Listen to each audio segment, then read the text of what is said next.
Shalom Bapak Ibu Saudara yang dikasihi Tuhan. Seri pengajaran hari ini berjudul Kenapa Gelisah, Takut, dan Khawatir.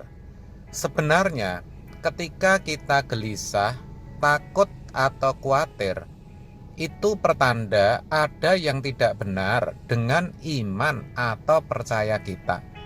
Sebagai orang percaya, sejatinya kita tidak boleh lagi memiliki perasaan seperti itu. Karena melalui banyak ayat, Tuhan telah mengajarkan kepada kita. Seperti tertulis dalam 1 Tesalonika 5 ayat 16. Bersukacitalah senantiasa. Dalam Filipi 4 ayat 4 juga dituliskan, bersukacitalah senantiasa dalam Tuhan. Sekali lagi, kukatakan, bersukacitalah. Namanya bersukacita, itu pasti tidak gelisah, tidak ada rasa khawatir dan takut. Sangat tidak mungkin orang yang takut bisa bersukacita, atau sebaliknya, orang yang bersukacita ketika khawatir. Bahkan dalam Matius 6 ayat 25 dikatakan, jangan khawatir akan hidupmu, akan apa yang hendak kamu makan, kamu minum, dan kamu pakai.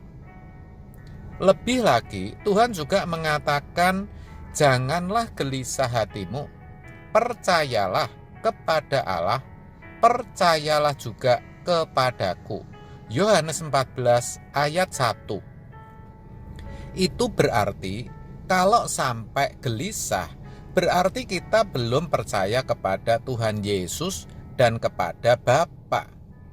Jadi adalah aneh dan ironi kalau sebagai orang Kristen yang mengaku percaya kepada Yesus tetapi masih sering gelisah atau tidak tenang hatinya. Apalagi ditegaskan bahwa Tuhan sudah memberikan dan meninggalkan damai sejahteranya dalam hati kita. Yohanes 14 ayat 27. Kan aneh saudara, kalau kita tidak mengalaminya. Dan yang terjadi justru kita masih sering gelisah, khawatir, dan takut. Tetapi faktanya memang demikian.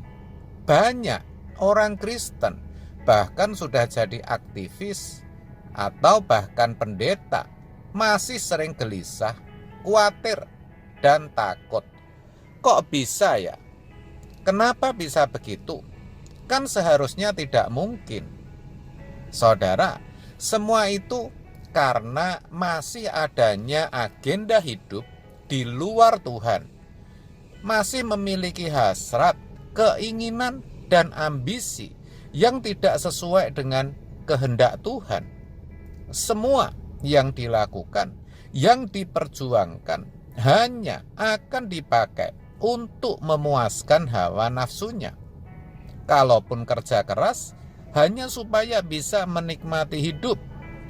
Kalaupun kuliah, hanya untuk memperoleh gelar yang bisa jadi kebanggaan. Kalaupun meniti karir sebagai ASN misalnya, hanya supaya bisa kaya dan dihormati orang. Jadi dokter atau profesional lainnya, hanya untuk menambah pundi-pundi tabungan dengan lebih cepat. Maka yang terjadi, ketika semua itu kelihatan tidak akan bisa berhasil, kelihatan tidak akan bisa diperoleh, atau berpotensi gagal, hatinya gelisah, khawatir, dan takut saudara. Tidak sedikit orang yang demikian, langkah atau cara yang ditempuhnya lalu ngawur, mengorbankan apapun juga demi mencapai ambisinya itu. Keluarga yang tadinya dijadikan alasan perjuangannya ikut dikorbankan juga. Apalagi Tuhan yang tidak kelihatan. Itu semua beban saudara, dan harus kita lepaskan, harus kita tanggalkan. Kalau kita tidak mau gelisah, khawatir atau takut lagi. Itulah sebabnya Tuhan mengajarkan agar kita bisa melepaskan diri dari segala milik kita. Lukas 14 ayat 33 yang mengatakan demikian. Demikian pula lah tiap-tiap orang di antara kamu yang tidak melepaskan dirinya dari segala miliknya tidak dapat menjadi muridku. Saudara, melepaskan diri dari segala sesuatu itu berarti hidupnya tidak memiliki ikatan kepada apapun dan siapapun juga kecuali kepada Tuhan. Hidup sepenuhnya bagi Dia. Apa yang dilakukan, baik makan, minum, atau melakukan sesuatu yang lain, semua dilakukan hanya untuk Tuhan, untuk menyenangkan dan memuliakan Dia. 1 Korintus 10 ayat 31. Dengan demikian, segala sesuatu itu ada, boleh, tidak ada, juga tidak apa-apa. Tidak jadi beban lagi, saudara. Itu bukan berarti kita harus hidup atau akan hidup dalam pasivitas dan tidak bertanggung jawab. Bukan, saudara. Bukan juga kita lalu tidak bisa menikmati hidup. Juga tidak demikian. Tetap saja kita lakukan apa yang menjadi tugas, kewajiban, dan tanggung jawab yang Tuhan percayakan dalam hidup kita.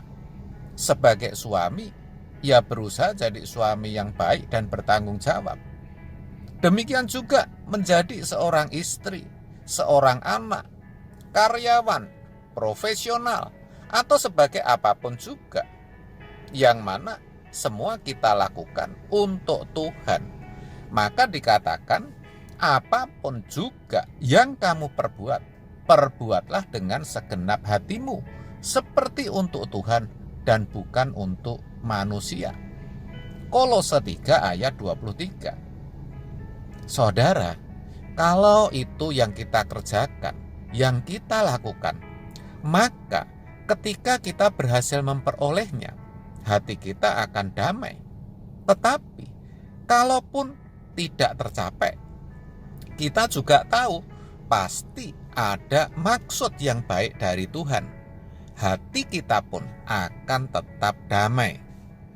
Jadi, apapun yang terjadi dan kita alami dalam hidup kita, kita tidak akan lagi gelisah, khawatir, atau takut. Namun demikian, memang harus jujur diakui, hidup yang seperti itu tidak mudah, tidak bisa instan dan otomatis. Tetapi harus kita perjuangkan, kita latih, dan kita biasakan dari hari ke hari, yaitu melalui hidup dalam firman-Nya, sampai firman itu mengkarakter dan membentuk irama hidup yang tetap, irama hidup yang menyukakan hati Tuhan.